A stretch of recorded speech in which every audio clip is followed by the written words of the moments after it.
Hello everybody and welcome to Romanceful's Tarot. I'm about to begin here with a reading, and it is a reading for the beautiful sign of Sagittarius. That being said, it is a general reading, so it might not resonate with everybody, so please really take whatever is good for you. May it be one message, two, a half of a message. Take what's yours. Also, if you would like to have your own personal reading, all my information is right below into the YouTube description box, so you can contact me there. Also, if you have not yet subscribed to the channel, please do take a brief moment to click the subscribe button to show your support to the channel and to myself, and it would be greatly appreciated, and I do thank you in advance. With no further ado, let's just dive into this beautiful reading. This is a reading, it is a channeled reading for the sign of Sagittarius, and we channeled the universe. The universe is going to give us some guidance, some information on how we can truly find that true love into our relationships, and how we can either attract it into our relationships or how we can integrate it and find also some romance. So let's go and see what the universe has as a message for you. We have here abundance. We also have forgiveness. And to conclude, we're going to be speaking about resolving conflict. So let's begin with abundance. I'm going to start this off with a question for you. Are you living an abundant life? And if so, how do you measure your abundance? Now, you receive this message today because the universe, your angels and your guides, would like to remind you that abundance is so much more than how much cash you have. Yes, there's financial abundance, which is often the cause of really great stress for individuals, for couples. It is only a very small part of the overall picture I want to speak about. True abundance encompasses every single area of your life. Now, good health is a really good source of abundance, right? So looking after your health rather than seeking treatment if you're ill could be a priority. Close friendships are also vital to an abundant life. A supportive and a loving friend who you can talk to about anything is really worth 1,000 acquaintances. A positive attitude, the ability to learn, to grow throughout life are part of abundant ways of being, because more than anything else, abundance is a state of mind, and ultimately abundance is a choice.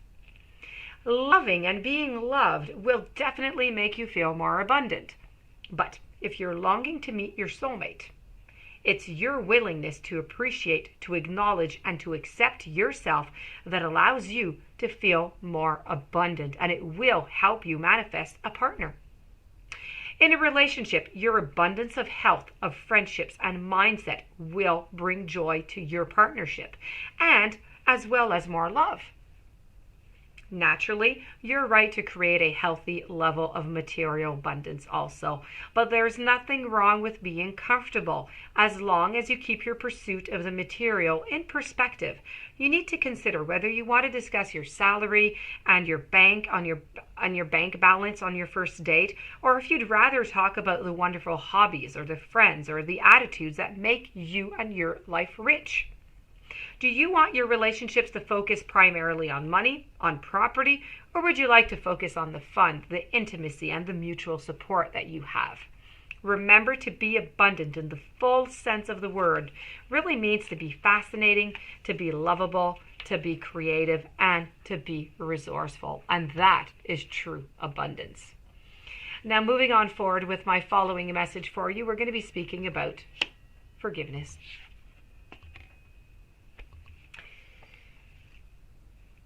When you forgive yourself and others, you create more space for light to flow on in. Very important to keep in mind. The quickest and the simplest way to reconnect with your greater sense of personal worth and let more love into your life is to forgive yourself completely.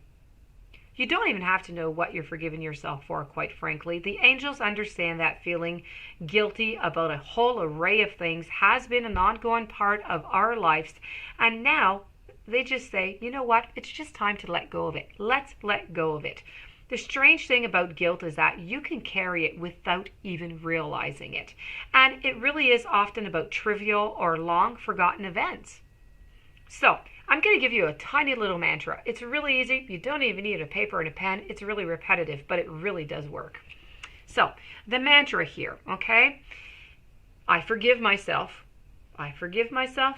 I forgive myself, and I am forgotten. Now, I told you it was repetitive, didn't I? But that being said, if you repeat that mantra, okay, the vibration of those beautiful words are going to flow through you. Forgiveness is a synonymous with love, with acceptance, with nurturing, and spiritual maturity. Because you know what?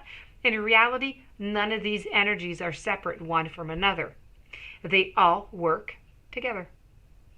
The uplifting vibration is gently and gradually, it dissolves all the guilt and all that self-blame that you might have stored into your physical cells, your chakras, and your energy field or aura. So be sure to say my little mantra. You need to let go of all those old energies. It's going to be a relief, and that darkness is going to disappear slowly, and it's going to create space for more light and more love to flow in. So the more you use the mantra, the lighter and brighter you're going to feel, literally. So most people think that forgiveness is about forgiving someone else. But when you start with self-forgiveness, you quickly feel more lovable, and you find it much easier to accept others and to forgive willingly when you need to. So this is going to create space in your life for more joy and a deeper and personal connections. And that is exactly what you're searching for. Moving on over to the final message that I do have for you coming from the universe today, my dear friend Sagittarius. We're going to be speaking about resolving conflict and what would be maybe the best way to do so. Misunderstandings, disagreements, arguments, and conflicts, they can be very distressing in a relationship, especially with someone that you really, really, really love. And whether we like it or not, conflict does occur, even between people that are extremely compatible. For most people, it's simply not possible to completely avoid conflict in a relationship. So, what do? What is the solution? Conflict actually presents an amazing opportunity, so you need to switch it up and to see it in a different perspective. When a disagreement or a misunderstanding arises, it's offering you a wonderful chance to understand yourself, to understand your partner and both of your communication styles more clearly. When you become curt or angry with each other, when you are really saying, okay, what you're really saying is, I don't feel listened to, or I don't feel like you care what I am thinking about or what I want. The real reason conflict arises is because someone feels afraid, somebody feels hurt within the relationship. Fear of not having our needs met. And the hurt that we experience when our feelings are seemingly overlooked are the most common reasons for attacking another while defending ourselves. So, you receive this message today because healing your fear of any type of conflict is going to benefit the quality of your future and existing relationships. Being human means that you're going to experience conflict, whether you see yourself as the passive or the aggressive one, as the victim or the perpetrator. It doesn't matter which side you're on. It's a dynamic that we all experience on occasion. So next time you find yourself in a disagreement with someone, don't run away. Don't ignore it. Don't become aggressive. Embrace the opportunity to understand them, yourself, and the situation simply more clearly.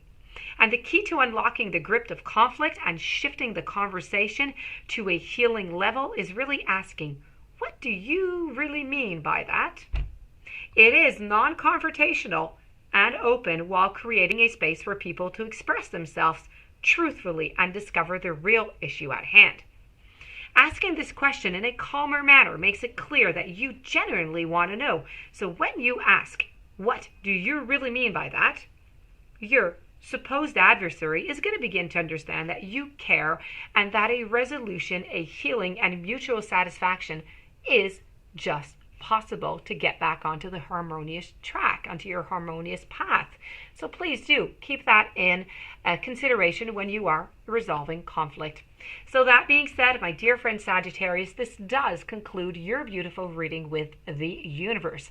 I do hope that you enjoyed. I do hope that you're going to gather some of this information, some of these messages, and apply it to your relationships.